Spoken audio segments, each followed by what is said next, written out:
নমস্কার বন্ধুরা, আজকে আপনাদের সাথে সহজ আর টেস্টি রেসিপি শেয়ার করব। আপনারা স্কিপ না করে পুরো ভিডিওটা দেখবেন, তাহলে বুঝবেন এটা কতটা টেস্টি হয়।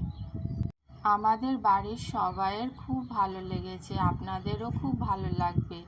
প্রথমেই আমি একটা পেঁয়াজ কুচিয়ে নিয়েছি। একটা বড় সাইজের পেঁয়াজ কুচিয়ে নেওয়ার পর একটা পাত্রে জল বসিয়ে দিয়েছি আর গ্যাসটা জ্বালিয়ে দিয়েছি।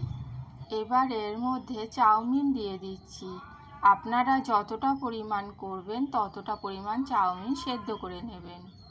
আমি একটু বেশি পরিমাণ চাউমিন করছি, তাই এর মধ্যে চাউমিন দিয়ে দিয়েছি আর চামচ দিয়ে চাউমিনগুলোকে জলের মধ্যে ডুবিয়ে দিচ্ছি। কিছুক্ষণ পর একটা চামচ দিয়ে তুলে দেখছি চাউমিনটা সেদ্ধ হয়েছে কিনা। চাউমিনটা এখন সেদ্ধ হয়ে গিয়েছে। এবার গ্যাসটা বন্ধ করে দেবো আর জলটা ঝরিয়ে নেব। এবার জলটা ঝরিয়ে নিচ্ছি। চাউমিন বেশি সেদ্ধ করলে অনেক সময় গলে যায়, সেই জন্যে বুঝে সেদ্ধ করতে হবে। এবার একটা পাত্র নিয়ে নিয়েছি, এর মধ্যে একটা ডিম ভেঙে দিয়ে দিচ্ছি। একটা ডিম দেওয়া হয়ে গিয়েছে, আরও একটা ডিম ভেঙে এর মধ্যে দিয়ে দিচ্ছি।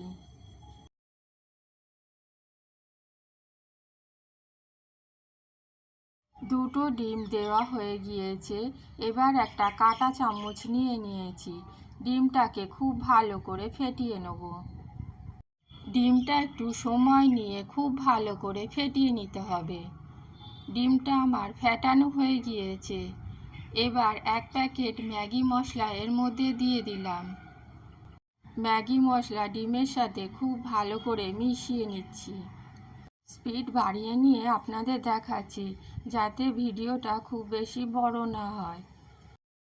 ম্যাগি মশলাটা খুব ভালো করে গুলে নিই বলে চামচ দিয়ে এটাকে খুব ভালো করে গুলে নিচ্ছি।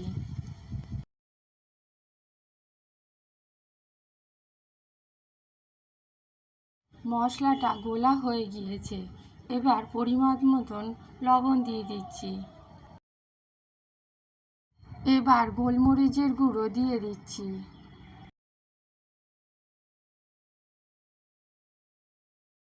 আবারও সব কিছু খুব ভালো করে গুলে নেব। গুলে নিয়ে এবার পেঁয়াজ কুচিগুলো দিয়ে দিচ্ছি। আবারও পেঁয়াজের সাথে সব কিছু মিশিয়ে নিচ্ছি।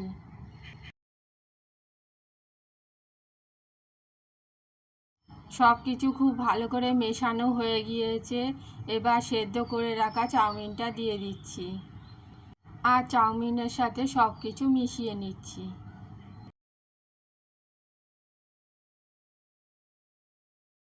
চাউমিনের পরিমাণটা কম লাগছিল বলে আর একটু চাউমিন দিয়ে দিলাম। এবার আবারও সব কিছু খুব ভালো করে মিশিয়ে নেব। সব কিছু খুব ভালো করে মিশিয়ে নিতে হবে, তাহলে এটা খেতে টেস্টি হবে।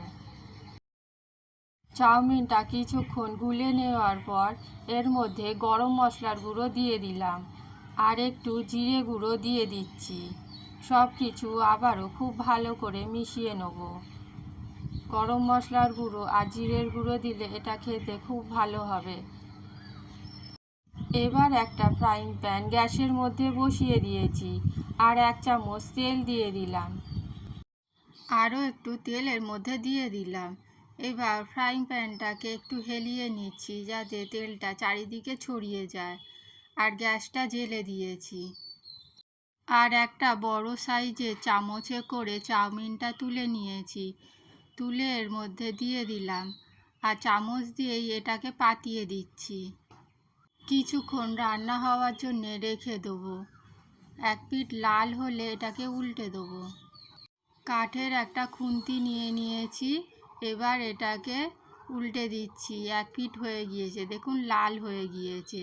এবার এই পিঠটাও খুব ভালো করে ভেজে নেব। দু পিঠ লাল করে ভেজে তুলে নিয়েছি, আরও এক চামচ দিয়ে দিয়েছি। এইভাবে পুরোটা আমি ভেজে নেব। এবার একটু বড় সাইজ দিয়েছি, ছোট সাইজ দিলে ওল্টাতে সুবিধা হয়, কিন্তু ডিম দেওয়া আছে যেহেতু কোনো অসুবিধা হয়নি। খুব ভালোভাবেই উল্টাতে পেরেছিলাম। এইভাবে আমি সবগুলো ভেজে নেব। সবগুলো ভেজে নিয়েছি, একটা থালার মধ্যে তুলে নিয়েছি। এইভাবে সন্ধেবেলা টিফিনে বা সকালে টিফিনে বানিয়ে খেতে পারেন, খেতে খুব ভালো হয়। এবার এগুলোকে আমি চাকু দিয়ে পিস পিস করে কেটে নেব। একটা প্লেটের মধ্যে তুলে নিলাম। এবার এটাকে পিস করে কেটে নিচ্ছি, তাহলে খেতে সুবিধা হবে। এটা সসের সাথে পরিবেশন করলে খেতে খুব ভালো লাগে, আর সস ছাড়াও খেতে ভালো লাগে। আপনারা অবশ্যই বানিয়ে দেখবেন। এই রেসিপিটা আমাদের বাড়ির সবার খুব ভালো লেগেছে, আপনাদেরও খুব ভালো লাগবে, বানিয়ে দেখবেন অবশ্যই।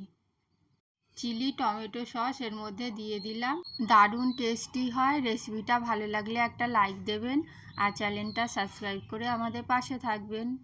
সবাই ভালো থাকবেন, সুস্থ থাকবেন।